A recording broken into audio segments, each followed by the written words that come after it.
Here we go. So, welcome back to Grumpy Grognard Gaming and our Where Next to Conquer series. And gone for something a little bit different here because I want to feature DROPFLEET Commander because it's got a second edition coming out soon. I backed the Kickstarter. It looked like a fun game. It's a market that GW is not currently exploring. But there's one small problem. I don't actually know a lot about DROPFLEET Commander. I was like, ooh, pretty ships. I'll get those. And I've painted some. But I've never played the game, although I have looked into it a little bit. So, what I did was I brought an expert with me, and that expert today is Carl. Hello, Carl. Yo. And you rather like DROPFLEET Commander, don't you? Just a little bit. I do. I'm a big fan of it. I really, really like the setting. One of the things I really liked about it, I mean, obviously apart from the fact that it was developed by a certain Mr. Andy Chambers, who we will have on the channel for a chat eventually, I kind of really like the fact that it wasn't really a space combat game. It's like a low orbit, get your troops deployed kind of game. Yeah, so effectively, it's you think of it like a World War II beach landing, but in space. Yeah, exactly. Yeah, and I really like that aspect to it. You know, it wasn't just Battlefleet Gothic all over again. It was something a little bit different. So that aspect of it, I thought, you know, I legitimately thought that was really cool. And obviously there is a second edition coming out. Going for it, just give us a quick breakdown of the universe for DROPFLEET Commander. Okay, so effectively what happens is several hundred years from now, we solve energy problems on Earth. And we get to a pretty good point where we're able to start exploring out into the galaxy, and we're looking for places to colonize. Mm-hmm. And early on, we start working on fold space technology, which is this universe's MacGuffin for faster than light travel. Yeah, so there's no warp speed. They're using a kind of folding space, almost like a Event Horizon type thing, but without all the horrific gore orgies and stuff, you know. I tend to think of it like Battlestar Galactica's the jump system. They jump. Yeah. So what happens is you need a set coordinate to jump to. So you need like a node you can lock onto. Mm-hmm. And in the beginning, obviously, we don't have things like that, so we're doing blind jumps. And we come across a race called the Shaltari. And they're a pretty interesting race. And they take us to several sort of paradise worlds. Mm-hmm. And through various means, we work out that the Shaltari, they're not entirely these wonderful, friendly aliens that we think they are. They're effectively grooming humanity for to be fodder in their wars. So what happens is diplomatic relations kind of break down, and the Shaltari kind of realise that we're not going to play ball with them, so they wander off. Anyway, so we start colonising these new worlds. We're setting up, we're calling them the Cradle worlds. Yeah. We start setting these up, and they've got all the resources we need, and they're really, really good. We found a few more worlds, which is important later. Anyway, all's going well. Suddenly, this white sphere falls to Earth. It's about the size of a tennis ball. It takes 2 people to lift. It gets into the communication systems and the internet on Earth and breaks in, downloads everything. And then it broadcasts a warning saying in 1 year, there is going to be an unimaginable cataclysm for humanity. Okay.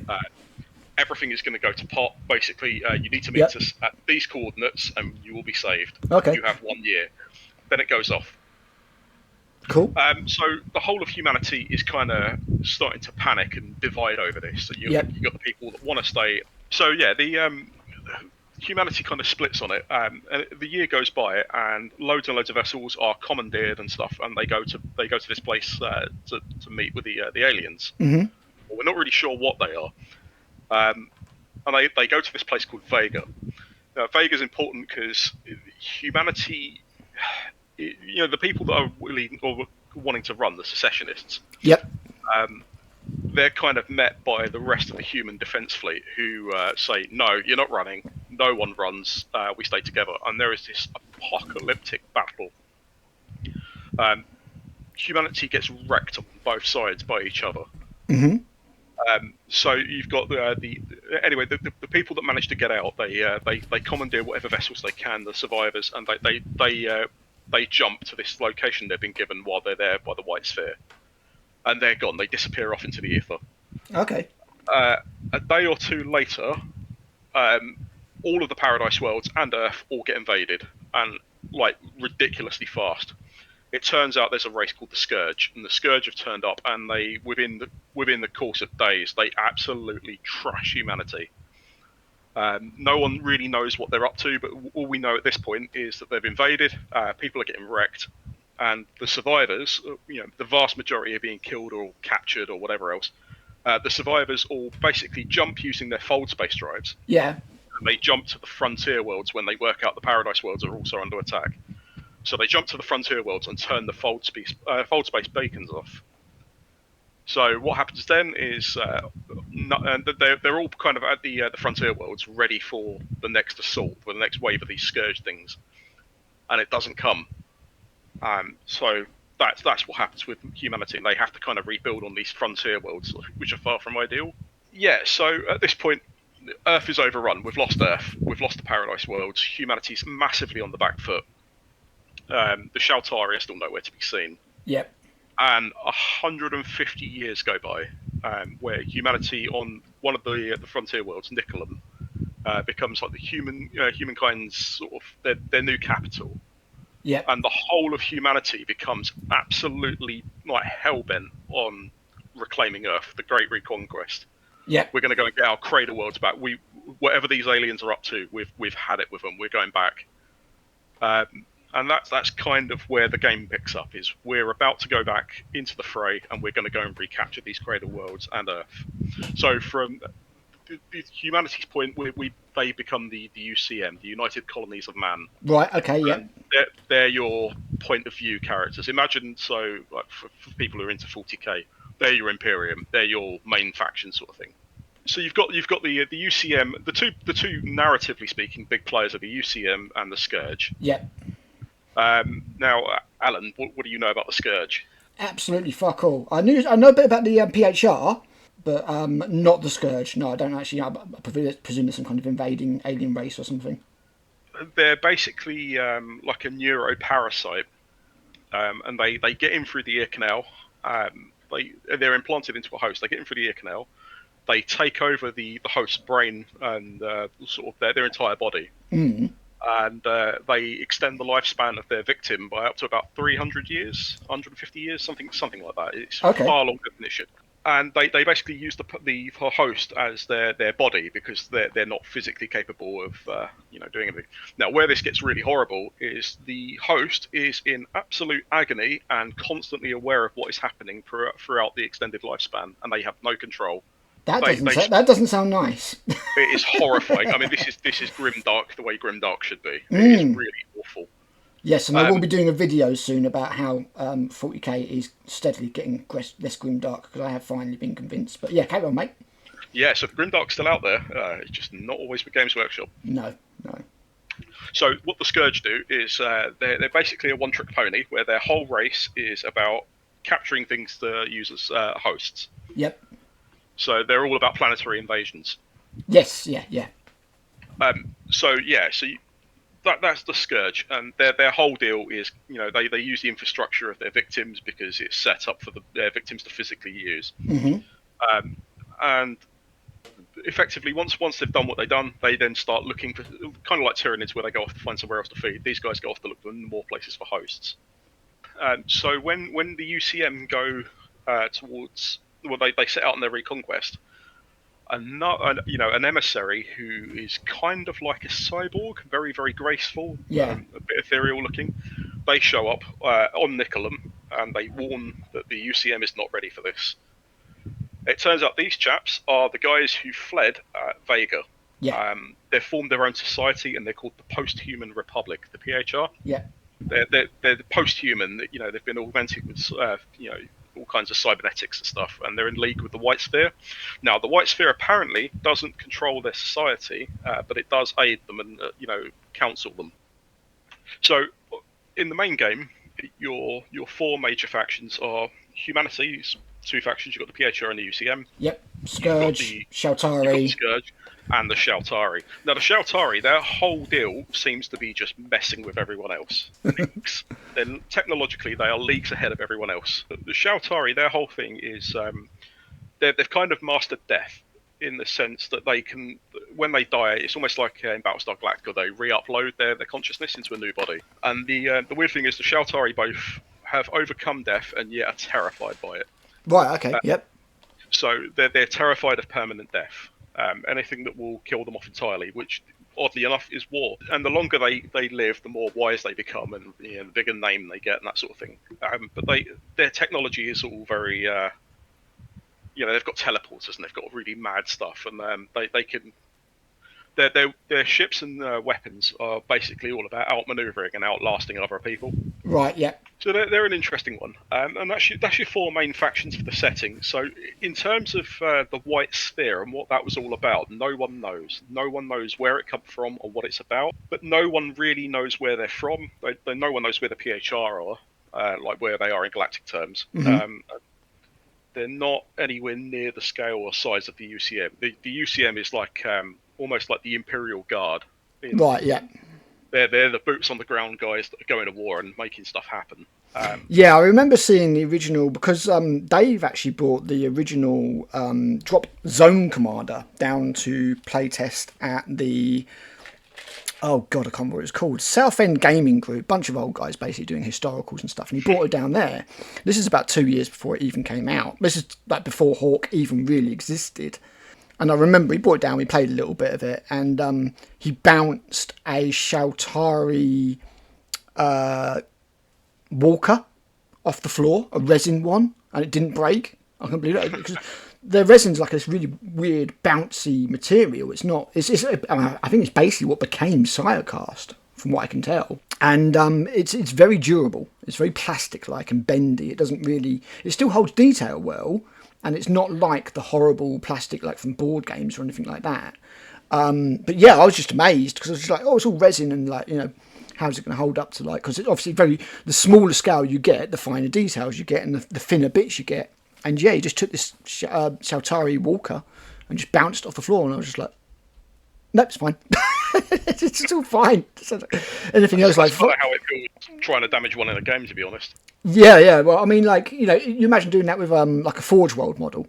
It will just explode. Oh, it will just explode. Massively sort of impressive from a model perspective. It sounds like an interesting universe. I should actually maybe have a quick look into it. I don't know if they're going to increase it, but obviously I know that some other stuff has been added. Dave, before he sold Hawk Wargames to TT Combat, developed the Resistance, didn't he? So who are they?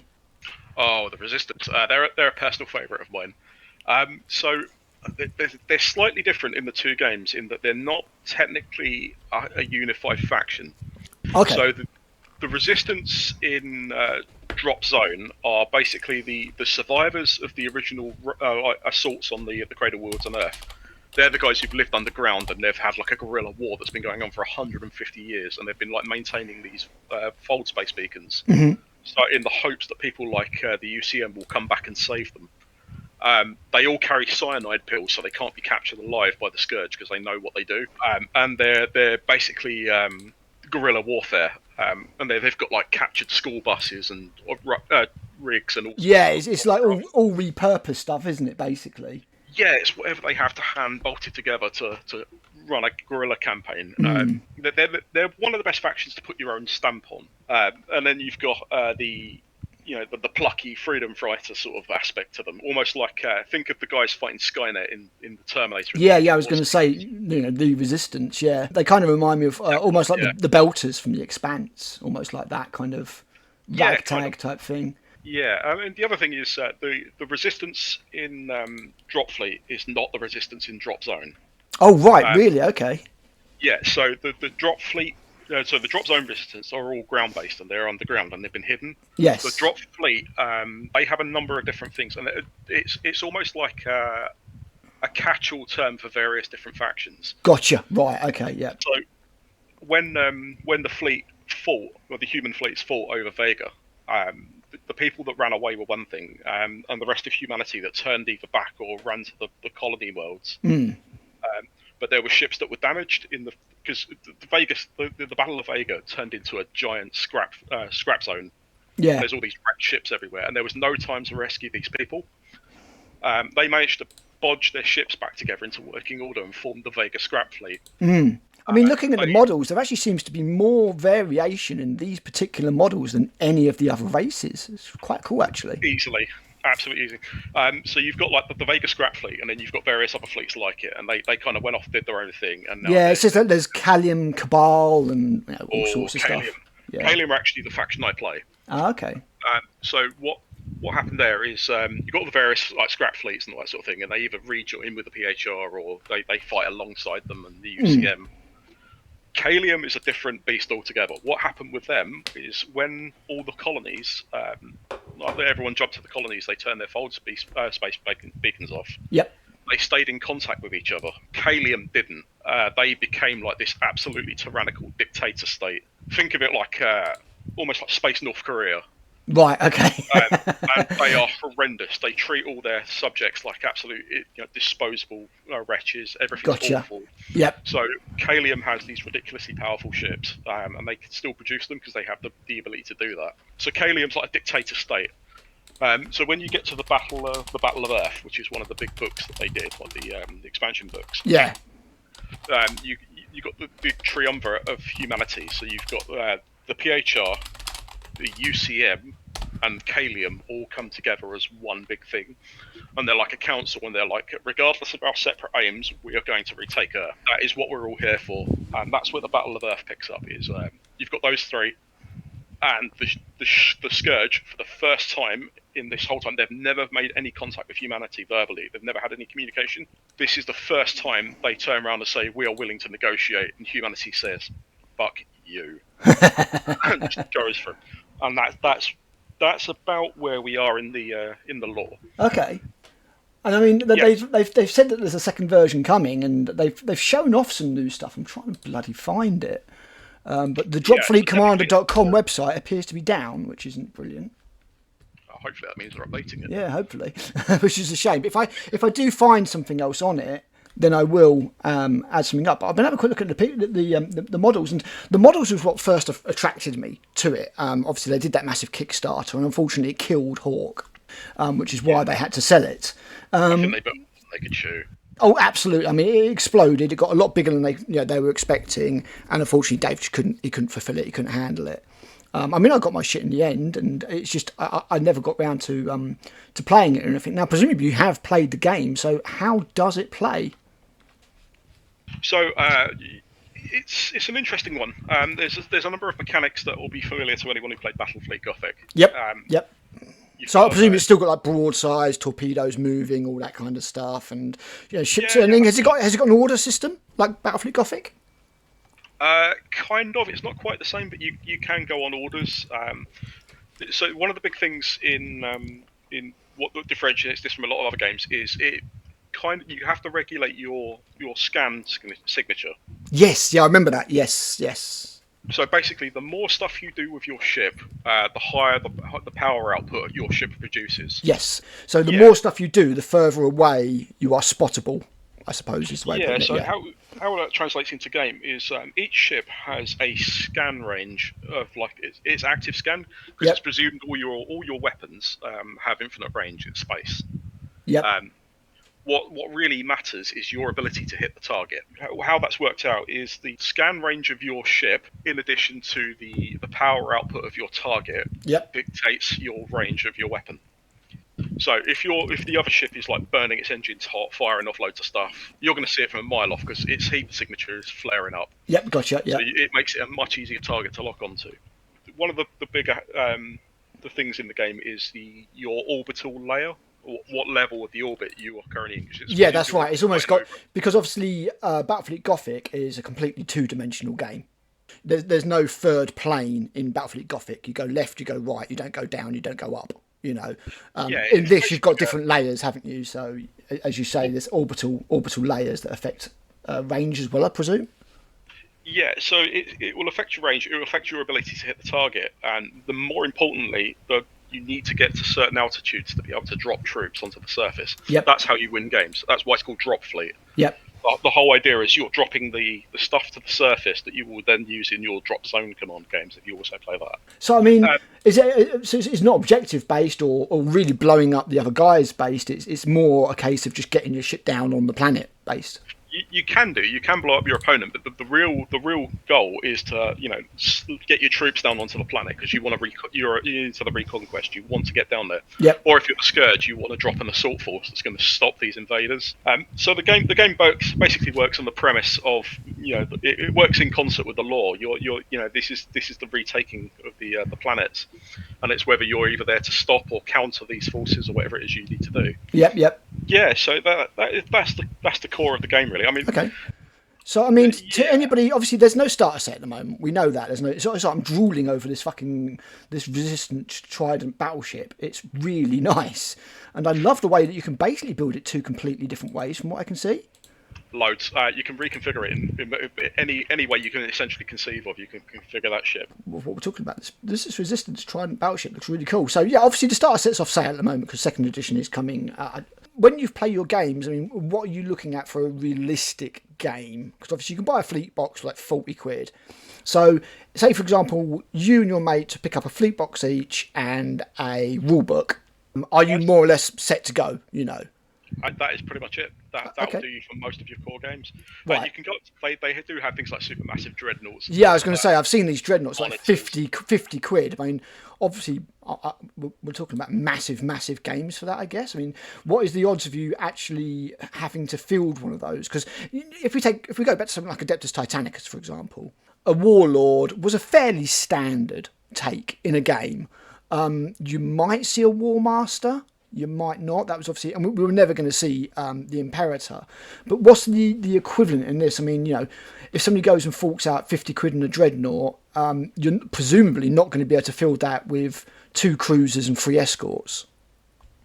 No, I mean you'd need to factor it into a fleet build. I mean, bearing in mind anything I say about this sort of stuff is possibly going to be out of date with the new edition of it. Yes, absolutely. It's all up in the air. We haven't heard a great deal. They did show off, and this is why I'm annoyed I can't get in the website. They did show off a whole new faction, and I can't get to it now, annoyingly. So I remain sceptical of the new faction, and that's not that I hate them or anything like that. I don't know the Biosphers. There's not enough about them yet to make me kind of invested in them. Yeah. I mean, I like the concept of them. I like the story and the lore behind them. Mm-hmm. But the models aren't quite doing it for me. Yeah. No, I get that. I mean, for me, at the end of the day, it is all about the models. If I don't like the look of the models, I will not play your game. It's sad, but that is the end of it, because I am a model painter and stuff first, and a gamer second, very much so. I mean, if you're into, if I had to describe this to anyone who's into their sci-fi and stuff, which presumably you would be if you're looking at a spaceship game. Yep. The UCM I always describe to everyone as the colonial marines from Aliens in space. Yep. The ships all look like the Sulaco. They do. Yeah, very noticeable. Yeah. Their ground troops also. You've got armoured cars that look suspiciously like the ones there. Oh yeah, I remember commenting on that with Dave when he first came out. They're very APC-like. You can have a kind of very nerdy, fun afternoon to yourself, like building UCM ships and playing the Aliens soundtrack. Yeah, definitely. Yeah, I mean the models overall. I think actually, I don't know if it's still Dave that's designing them. They don't say anymore, like you say. I don't know if he's still involved in that way, but they the majority of the ships do look very, very nice. And as I say, at the moment, this is an area that TT Combat have got themselves, which is potentially why they've decided to go with the second edition, because when I worked at War Cradle, they were actively in development of Firestorm Armada. Their version of it, obviously, because they bought all of Spartan's IPs when Spartan went bust.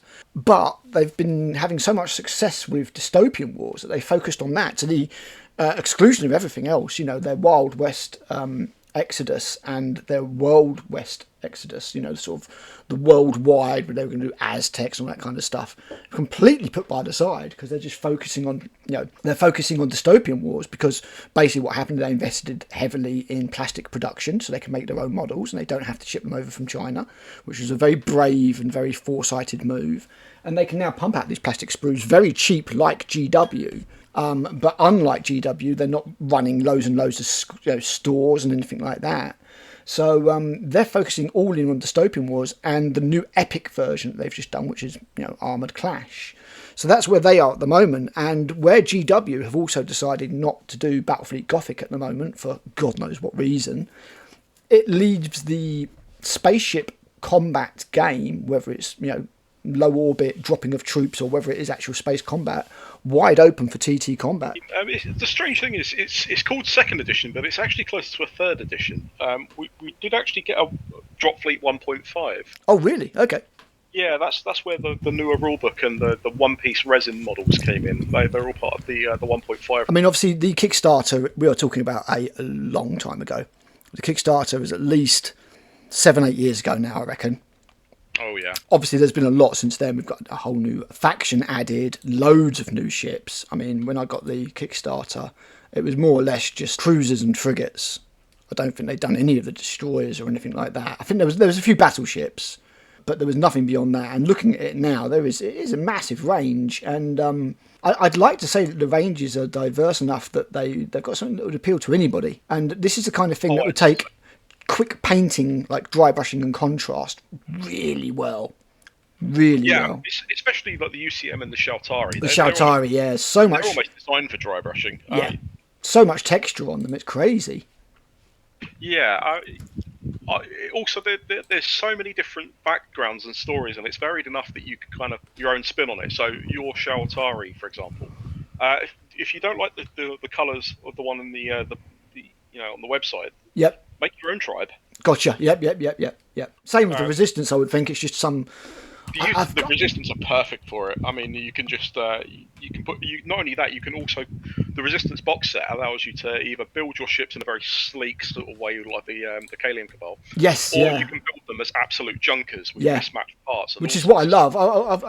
I'm not going to lie. I'm on the verge of buying a Resistance fleet. I'm like, these are just nice as literally just as a. Several years ago at Salute, and I had the greatest amount of fun with it. I really like my Resistance fleet. I think I would just have fun just painting it and putting it together and painting it. Like, no, I never play a game ever, and I'm like, don't care.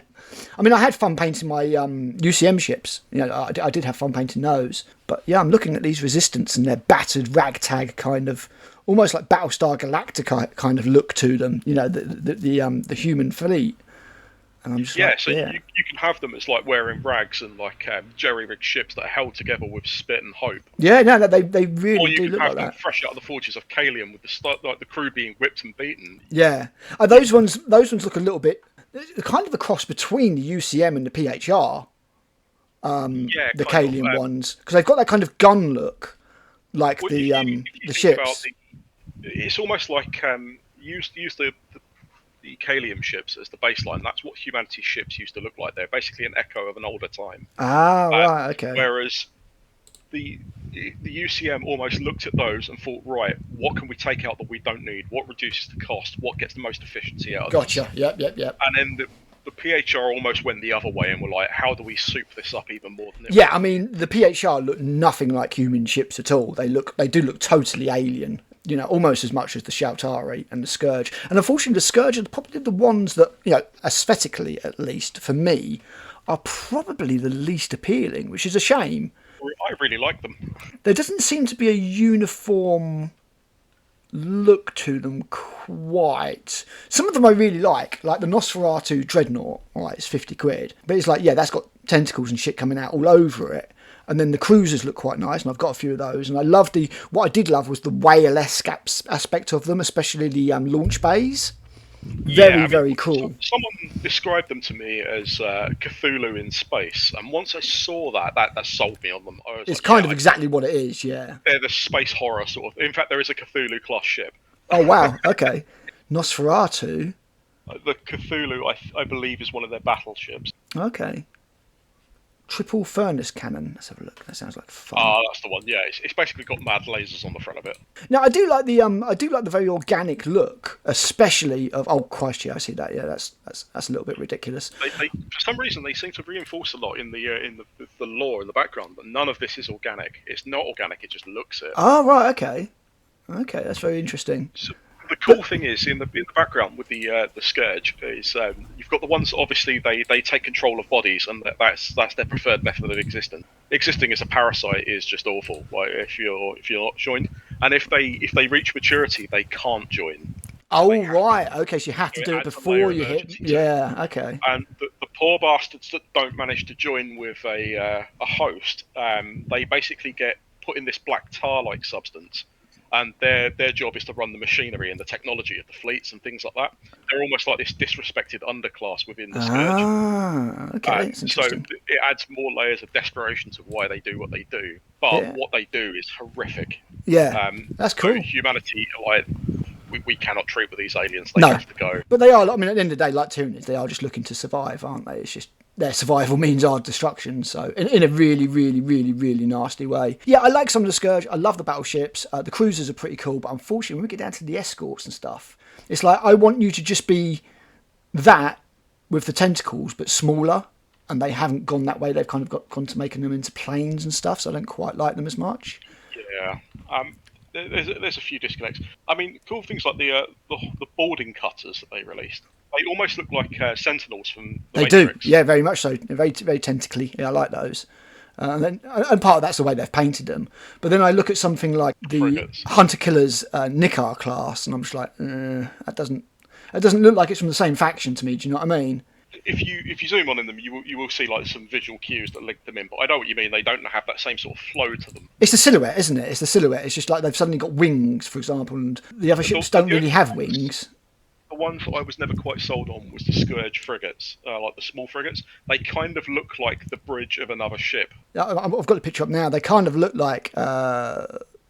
There's one of them that almost looks like it's got 4 legs. It looks like some kind of demented gazelle. I always thought that the frigates looked like the helmet for something else, basically, like a big curved helmet. Yeah, They never quite worked for me. But yeah, go on. I will go through the other races on the video. The PHR, I just love that design, and they're very sleek and elegant. very, very sleek. Yeah, very cool. So yeah, I mean, Combining. when I look at the PHR, they're a much more unified fleet to me, and I like a lot more of that. So In regards to your earlier question, what would you need to get started in playing games? I noticed you saw the battle fleet for like they're about £100. yes, that's right. Yeah, about 100 quid. Yeah. So in order to play this game, you don't need that at all.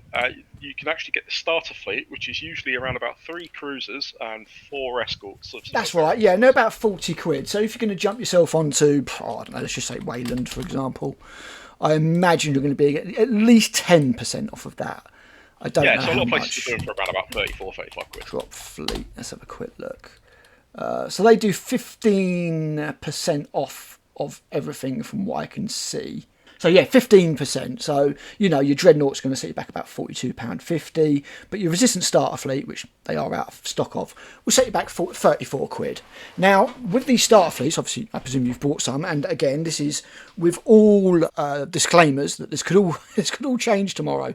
What do you get in there apart from the ships? Do you get any cards or anything? Because a lot of companies aren't doing cards these days. Oh, man, I think now it's been a few years. Are there any such things as codexes, or is it all in the rule book? I mean, so for a buy-in to get yourself playing games, if you were to go with bare bones and just what you needed, the rulebook to play this game. Now, bearing in mind, in the context of people that play Games Workshop, the rulebook is also your codex in a lot of these ways. Right, gotcha. Okay. That book is £10. Yes, it is. Yeah, I saw. Yeah, not £32.50 GW, and it's all out of date already. Fuck you. Sorry, £42.50. Yeah, so £10 for your rulebook. Let's say you're buying it from TT Combat. £10 for your rulebook. Yep. 40 quid for your fleet. That's Yep. 50 quid. Yep. And get yourself. You don't need to buy the faction-specific dice. Buy yourself some cheap dice. Well, I mean, I would think any gamer worth their salt's got bloody D6s. Yeah. So once you've got that, you can buy cards for your faction that relate to your ships and stuff. But realistically, you can write all that down on a piece of paper. Right. This is just to get you in and go in. 50 quid will get you into this game. Okay. Cool. Okay. So if you've got an opponent as well, they're going to get their own fleet. So say 90 between 2 of you, 90 quid for a rule book and 2 fleets. That's not a bad buy-in as far as I'm concerned. That's no, I don't think it's bad at all. 7 ships each. As I say, they had the battle fleets in at about 80 quid if you did want to go balls deep, but certainly no need to do that. I'm just trying to find out what was in the old starter set. Obviously, I can't find it because I've stopped fucking selling it, but. The last starter set they did, you get 3 cruisers for each faction. Mm-hmm. So the Scourge and the UCM are your main antagonists in that. Yep. So you get 2 monopose cruisers, 2 of the resin one-piece cruisers. No, two resin cruisers and 1 multi-part normal plastic cruiser. Okay, yep. It's not quite a full starter set, but you get the 2 resin ones in there as well. Because I remember looking at this and I was thinking, those UCM resin cruisers are really nice.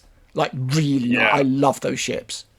they're functionally exactly the same as the plastic multi-parts. They're just an alternate sort of build-looking thing. What I suspect Okay. they really were was they were a nice way to flat pack a bunch of models into a one-piece cast piece Yes. that's Yes. pre-built that you can just get on, glue to its stand, get it in a game. Yep. Yep. Yep. Yep. And the multi-part one is just to bulk it out. And probably, I suspect for costs, but I really like the multi-part ships. I think they're really good fun. I loved all the different configurations because this is one of the things with Battlefleet Gothic. As much as Battlefleet Gothic was awesome, the ships were largely the same. It's just different loadouts on the on the dorsal bits, and then you might have like you might have a lance instead of a ramming prow, if you know what I mean, on the nose, on the prow.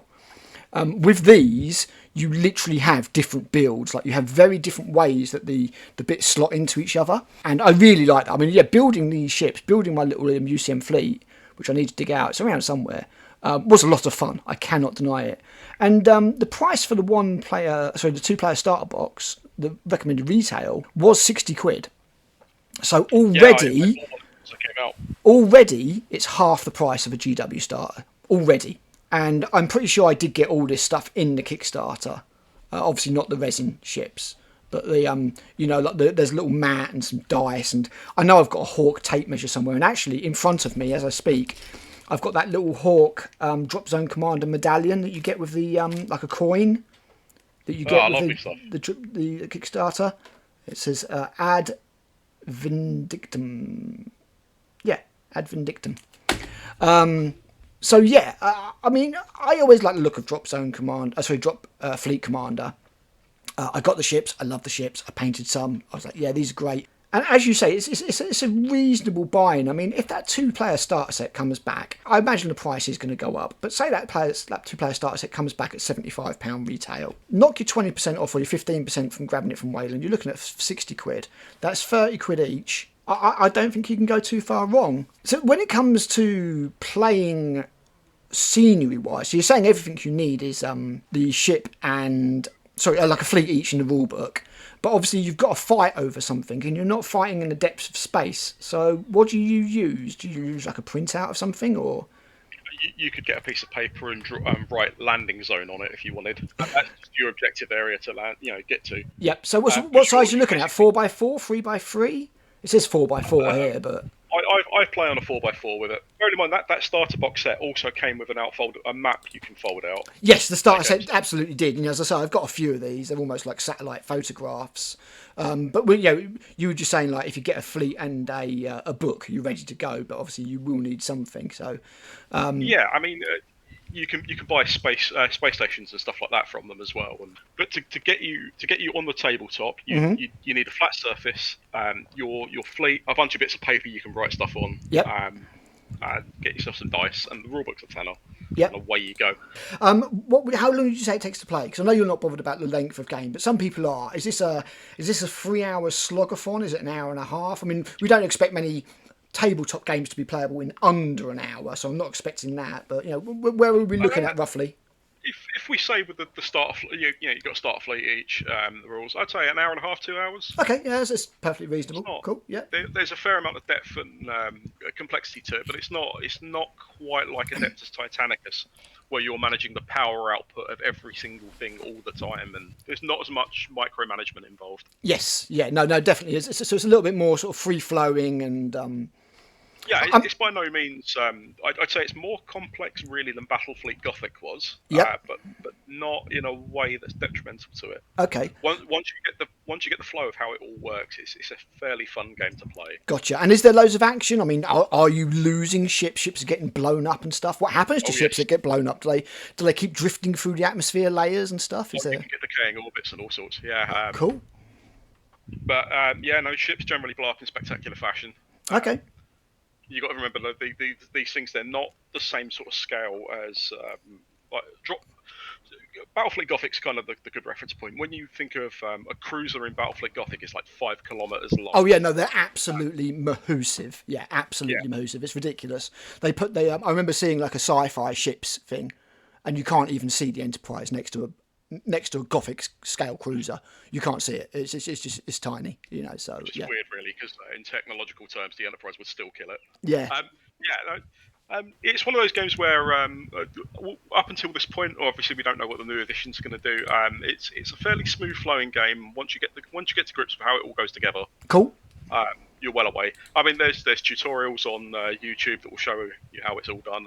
Yeah, yeah, of course, absolutely, yeah. No, that's awesome. And as I say, we've got a second edition coming soon, and I did approach TT Combat, asking them for information on the second edition, and it may well be that they just not ready to go yet, because they have been just showing off little bits here and there.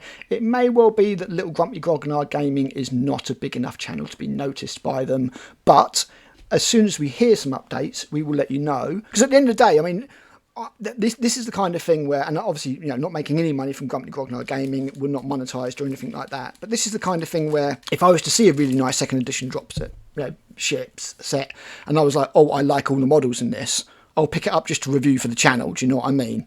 What would be interesting is if when the new edition comes out, we'll get because between us we have more than enough ships. Even if we just get the rules, whatever it is, we'll play a game with the new edition of it. Mm-hmm. And immediately, either before or after, we'll play a game of Battlefleet Gothic, and we can contrast and compare them. That'd be very interesting. Space combat is my jam, and these two are my favourites. Yeah, I am surprised in some ways that they have not announced a new version of Battlefleet Gothic at the moment, because as I say, between Wayland, Warcradle, and GW, they're just letting TT Combat have this entire... Because there was a Halo Fleet Combat game, and that died with Spartan. And obviously, I don't think Warcradle got the IP rights to that. I think that was a license and that just expired. Even the new Halo game that Mantic have got is a infantry-based thing. So this is, if you want to play Space Fleet Combat at the moment, unless you play Battlefleet Gothic and you 3D print your ships, or you obviously source them somewhere else, TT Combat's Dropfleet Commander is your only way of doing so. And I'm happy to say that it looks good, man. I love the models. I like the fact that it is something different. You're orbitally dropping troops. Certainly your lore summary sounded really, really interesting, dude. And I think I've got the rulebook in one of my drawers in my room, so I might brave that at some point and dig that out. A cup of tea and away you go. The lore for Dropfleet is really, really engaging. Yeah, and that is one of the things that you do need, I think, to get into a game. It's like one of the reasons why I can't get into Age of Sigmar, no matter how much I try. I'm like, the models are nice. I'll get the models and I'll paint them. Like, some of the chaos stuff and stuff is really nice, but I don't give a crap about this world you've created. I mean, I can't get over the fact it kind of looks like He-Man. I kind of expect to see Battle Cat running over them. And the He-Man game actually looked pretty good. I was going to say, ironically, the He-Man game is a lot of fun. I got a copy and I reviewed it for the channel. But keep an eye on it, guys. It is, obviously it's not 40k, but it is an alternate place to spend your money. I would like to play it. I'd like to say, if anyone listening to this does go to Salute every year in London, TT Combat are always there. They always have the Dropfleet guys there. Go and speak to them. The designers are more than happy to talk to you. I don't work for them. I'm not affiliated with them in any way. But go speak to them. And you get a sense for it when you talk to them. They're incredibly passionate about it. They really do enjoy what they do, and they seem to love the setting. I spoke to one of the designers who made one of the limited edition ships that they put out, and you could see his excitement for it oozing out, and it was the fact that he was so excited about it ended up with me just buying one there and then. Yes, I've spoken to them about their other game, Carnival, which is actually a very good game as well, to be honest, and another one that I probably should cover at some point. And yeah, the enthusiasm that they have is like the old days. The old days when you would go to GW, and it was like, this was back when it was held at Lenton Games Day and shit like that, and you'd be speaking to them, they'd be sat more or less at their desks, and they'd just be talking about how great it all was, and there was none of that, sort of like corporate, I can't say this is the, Yeah. It was just a different time. GW is what it is, but yeah, TT Combat, I think it's a decent shout, and Dropfleet Commander looks really, really cool. Thanks for coming on and talking about it, Carl. It's really appreciated, mate.